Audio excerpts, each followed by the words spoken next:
Hello friends, in today's video we will discuss in detail a very important topic of modern history called Champaran Satyagraha of 1917. To understand this topic, first let's see its historical background. After that we will understand what was the issue and then we will see what was the role of Gandhi ji here. And finally, we will discuss in detail the outcome and impact of Champaran Satyagraha. So let's start with the historical background. It was around 1750 when British East India Company was only a trading company in India, and at that time British East India Company started Indigo Plantation for the first time in India. This plantation was being done in Berar, Awadh and Bengal. The eastern region of today's Maharashtra was earlier called Berar, while Awadh was today's Uttar Pradesh. Indigo was used as a natural dye to color clothes. The British East India Company used to get indigo plantation done from the Indian farmers and took it to China, UK and Europe and sold it at good prices in the markets. Although local farmers were not in favor of indigo cultivation, the problem was that for indigo plantation, more water had to be given than the rest of the crops. And not only this, indigo plantation also reduced the fertile capacity of the land, that is, the soil used to become infertile. So there was an agreement between Indian farmers and the British planters, which is known as Teen Kathia system. This word Teen Kathia is made up of two words. Teen means 3 and katha is a land measurement unit. As you must have heard, square feet, acre, bigha, etc. So basically 1 bigha was equal to 20 kathas. So the agreement was that every farmer would have to grow 3 kathas of indigo in each bigha. That is to say, it was necessary for the farmers to grow indigo on 3 by 20 parts of their land. And in the remaining 17 parts, they can grow whatever they want.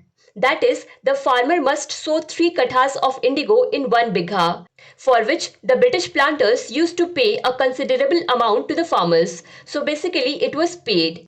So now you will say, what is the issue then? Whatever agreement has been made is mutual. Farmers used to get money and used to sow indigo. So what is the problem? So let's see what is the issue. What happened that in the year 1915, Germans invented an artificial dye.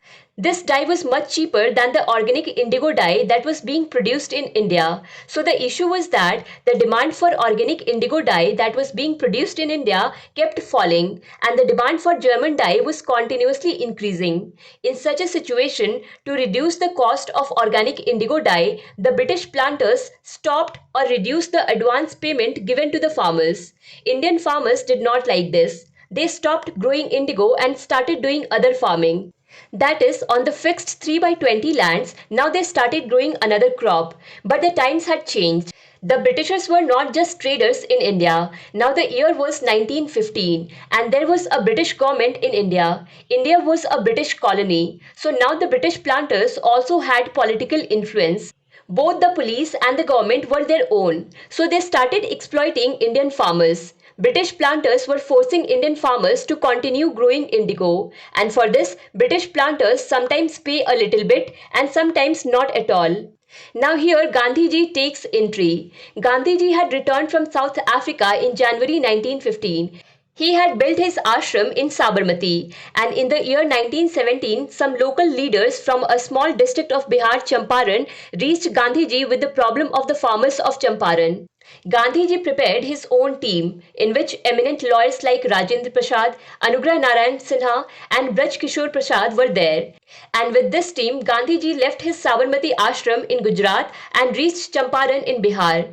Gandhiji reached Champaran on 10th April 1917. After reaching Champaran, Gandhiji took an inspection of the condition and launched a signature campaign in which Gandhiji's team started a detailed survey of Champaran and the surrounding villages.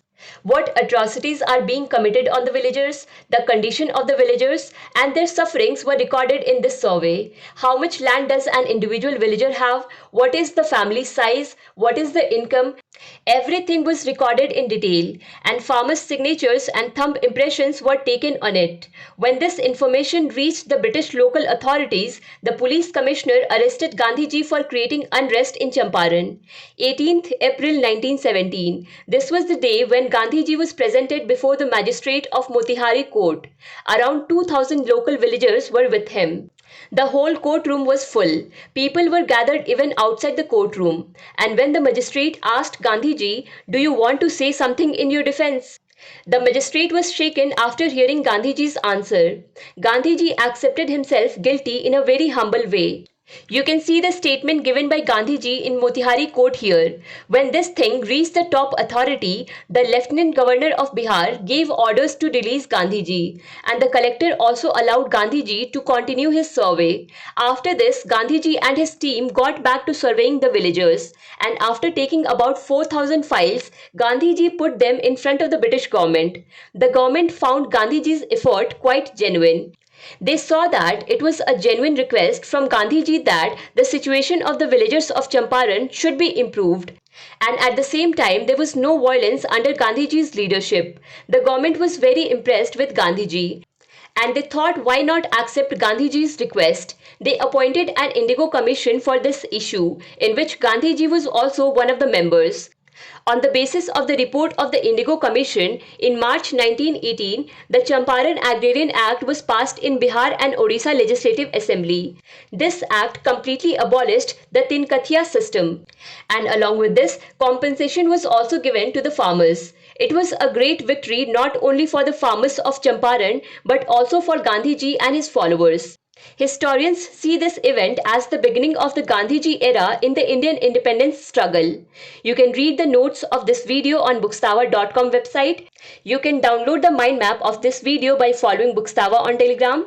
Along with this, playlist is available on Bookstawa channel on topics of history and politics.